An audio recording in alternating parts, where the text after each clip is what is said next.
Good afternoon, this is Jeff with Sewer Tech Northwest. We are at 15467 Southwest Mallard Drive here in Beaverton, located inside the garage. In general, I describe everything as if you're standing out there in the road facing back at the front of the house. So we are on the kind of the right side of the garage here, next to the man door that goes inside. Got a 3-inch ABS cleanout that hides behind a wall plate. I just got done making a little bit of a video to send over along with this to show how to ideally set this type of cap up. In fact, I told the agent we'd probably find this when we got in here, as I've seen this so many times before. So you can see someone's drilled a hole straight through a cap here. The problem is, as you can see, the screw completely rusts out. And what can happen over time, one, what usually happens is you get a big rust nodule that develops on the back side of the cap.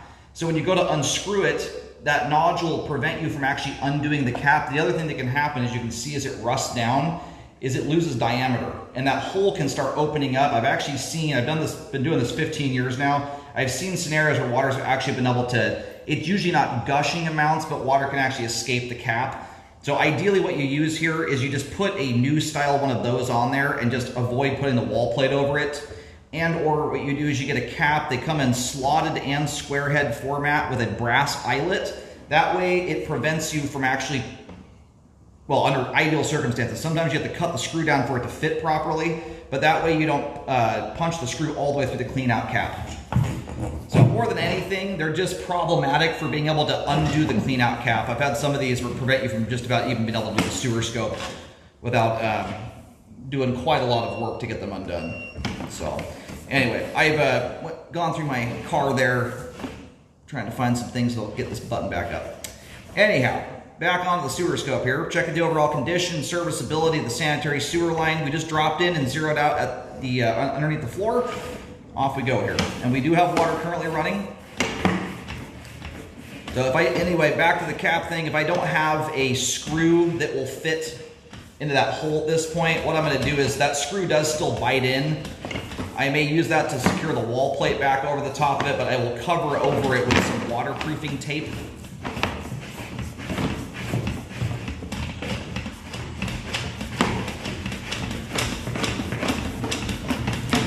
But it's something I would suggest getting corrected.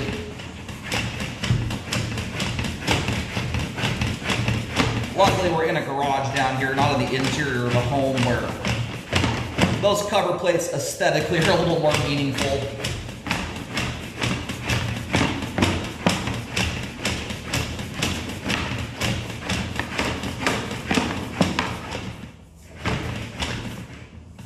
Alright, and we're going to do some locates here in just a moment. Some of these homes in here tie together under the floor.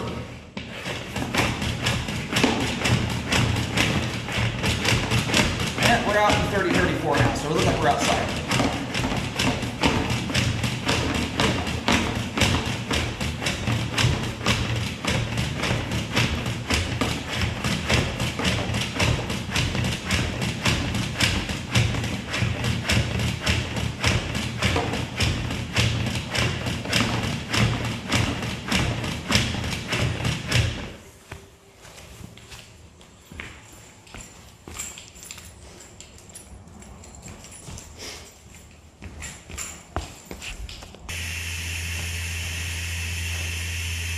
All right, having a little bit of a time here. There's actually I'm gonna get some higher volume water shooting down the pipe here to help get us the rest of the way here.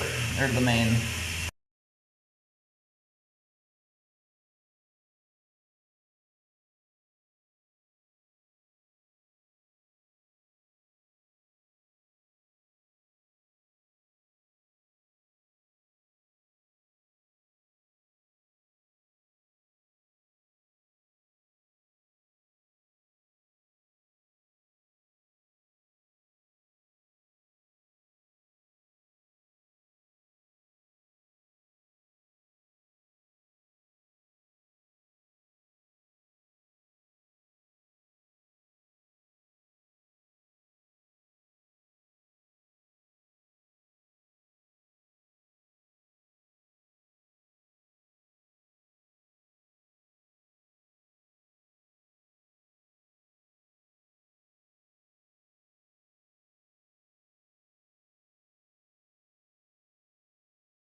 All right, finally made it.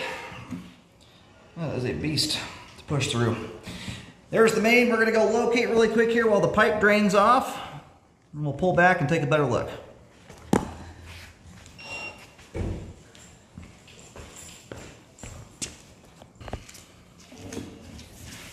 All right, located the camera head. Line terminates right out front here.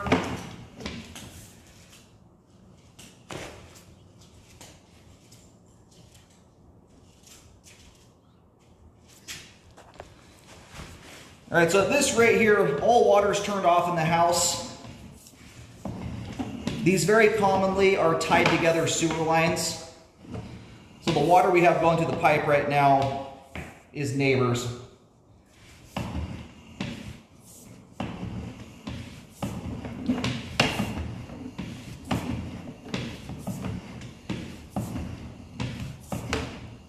You get a kind of a hodgepodge of configurations on these things, but often the end unit is typically where the line leaves the building to head out into the street. And we got a pretty good shot of that spot on the way out where that big gush of water came down. It's a very clean, very nicely flowing sewer line.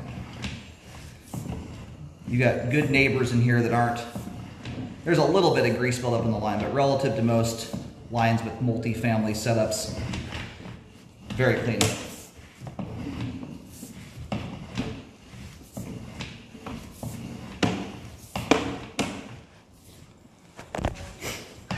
All right, we are in the middle of the garage floor there, heading straight out, just to give you an idea of the configuration.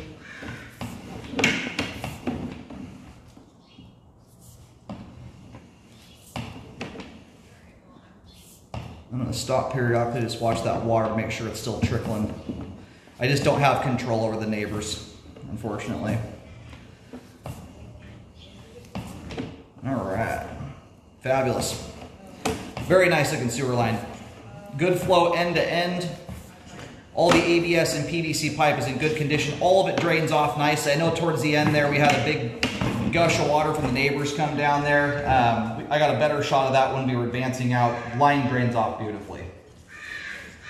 And very clean. Sewer line is functioning properly at this time. One of the things I do always recommend in these scenarios is getting a hold of the HOA or the documents just to understand how responsibility is divvied up in this scenario in the event a repair or something like that is ever needed.